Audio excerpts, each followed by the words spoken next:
The Ruddy Duck is a fan favorite duck amongst bird enthusiasts in North America, primarily due to the adults having a baby blue bill. But do you really know the Ruddy Duck? Let's find out. As always, we're going to start off with the identification features for this mighty duck. Overall, the bird can be identified by its small size and stiff tail that sticks straight up in the water. Breeding males can be identified by their overall rufous body color, their black hood on top of their head, as well as their white cheeks on their face and baby blue bill. Non-breeding males can be identified again by that white patch on their cheeks, as well as the dark cap on top of their head. So basically, they just lose the baby blue bill, it actually turns black. They also lose a little bit of that rufous color, it's a lot more dimmer. Females and juveniles look very similar to each other, so I'm just gonna cover them kind of as a baseline. The females actually have a dark stripe that goes across their face. They have an overall brownish coloration compared to the Ruddy Duck.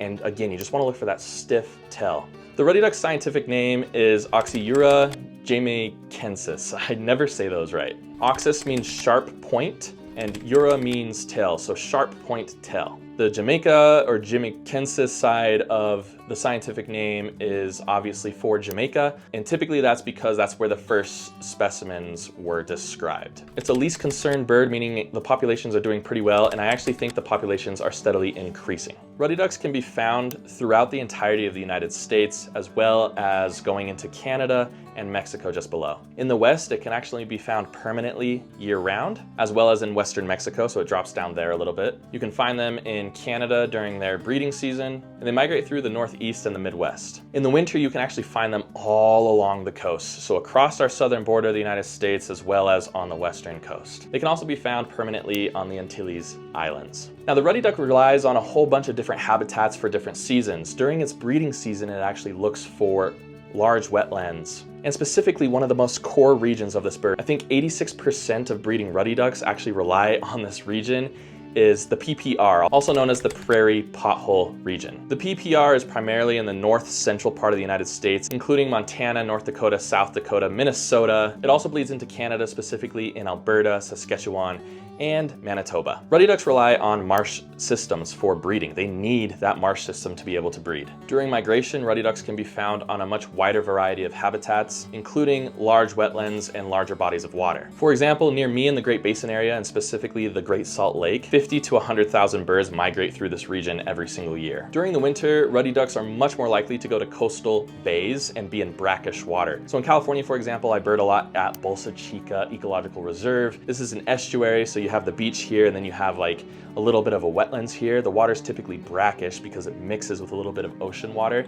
You can find Ruddy ducks there in abundance during the winter, and that continues along the southern border as well as the southwestern coast. These ducks are almost always found in the water. In fact, during my several years of birding, I've only seen Ruddy ducks flying a handful of times, and I've never actually seen them on land. Most of the time when they're on the water, they dive. So they're a diving duck. This is a way that you can identify them besides the identification features that I gave you. If the duck's going under the water, that cuts all duck species in North America specifically at least in half. They're so evolved for diving that the ducklings can dive after just being 1 day old. So it's an immediate sense for them to get straight under the water. To actually take off and fly, they have to run long distances across the water before they finally take off. Typically, you don't see Ruddy ducks in the air because they prefer to fly at night. Ruddy ducks will also sleep on the water, so you'll see large rafts of ducks with their heads down and tucked in. A lot of times they'll have their tails standing straight up, although they can drop that down. But if you see a large raft of ducks out there and some of them have their tails up, most likely they're all Ruddy ducks. What's actually really surprising about such a cute bird and cute duck species is that it's actually really aggressive. It's known to chase off predators, which is really cool. It has also been observed chasing off rabbit species and other birds, and it'll especially chase off competing males. Ruddy ducks are primarily monogamous, but sometimes they'll stray away from that. And they've been seen in trios before, as well as some males having up to 3 female partners. Also, during the breeding season, some Ruddy ducks are known to switch partners during the breeding season, and this is known as seasonal monogamy. To attract a mate, Ruddy ducks do one of the coolest displays that I've ever seen. They'll slam their bill on the water really rapidly and create bubbles. This is, of course, called a bubble display, which sounds kind of like a Pokemon move, and that's really awesome to me. Ruddy ducks primarily eat aquatic insects, including zooplankton and other invertebrates and crustaceans as well, but they'll also sometimes eat aquatic plants and seeds if they're available. Of course, to get this food, they typically dive below the surface, and they can be down there for quite a long time actually, but they'll dive below the surface and find their food near the bottom, but they are known sometimes to skim the tops of the water looking for other things to eat. Ruddy duck nests take about 5 weeks to build. Nests are also not complete until they start laying eggs, so they put those final touches on the nests as they're about ready to lay eggs. Ruddy duck nests are really hard to find. They're typically in very dense vegetation, and it's not something that you want to go looking for unless you're conducting research for them.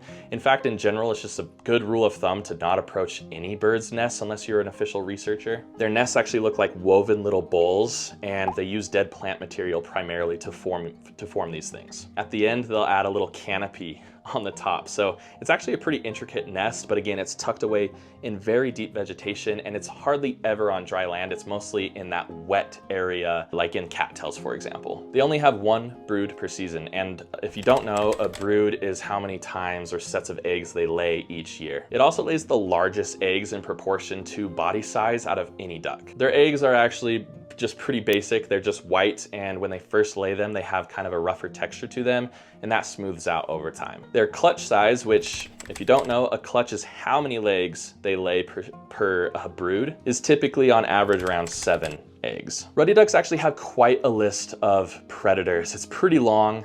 They're a small duck, so that makes sense. These predators include red-tailed hawk, great horned owl, minks, raccoons, foxes, ring-billed and California gulls, as well as black-crowned night herons, and those will typically go after their eggs. And black-billed magpies and American crows will also go after their eggs. So they have a lot coming after them, but even with all of these factors, they're still steadily increasing in population. To escape such attacks, the ducks will typically dive underwater. Not a lot of predators are going to follow them all the way down there. If females are on a nest, they'll abandon their eggs, and then typically they won't actually try to have another brood, obviously, so that's why they tuck their nests deep into thick vegetation. Ruddy ducks don't really make noises. They do have a little bit of a cooing call, but I've never actually heard it myself. What you will hear is the slapping of the water from the bubble display.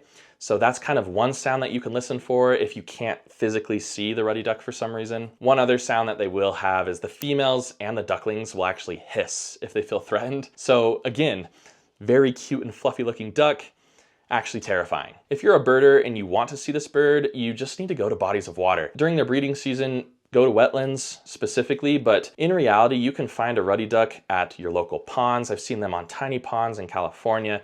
You can find them on stock ponds. You can find them on water treatment plant ponds.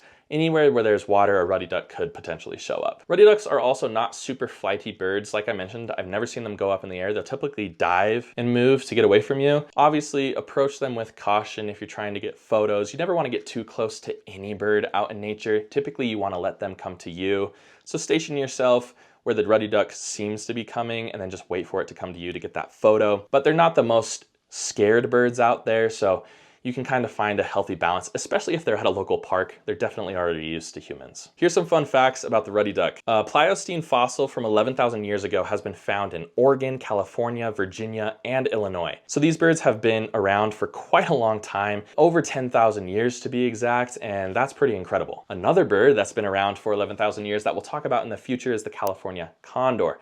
So if you want to see that video, make sure you subscribe. Back in the 1950s, ruddy ducks were actually introduced to the UK, and this was because captive ducks escaped. So similar to our situations where we have a lot of pets escaping, exotic pets. If you haven't seen my exotic birds video that shouldn't be in the US, check it out up here. But eventually that population grew to about 3,500 birds in the 90s. From what I've heard from friends in the UK, these ducks have pretty much been wiped out, if not wiped out entirely, because they were threatening a native species of duck. They wiped out the ruddy ducks to protect the native species. Ruddy ducks actually have a few enemies out there as well. These include grebes and American coots. Grebes will actually attack Ruddy ducks underwater, which is a technique known as submarining. I hope you enjoyed this video on the Ruddy duck. Remember to check out my weekly birding vlogs over on the other channel. Link will be in the description. I take you birding with me and we see some amazing things, including the Ruddy duck just like this. Thank you so much for joining me. I hope to see you all next time on Bright Eyed Birding Learn.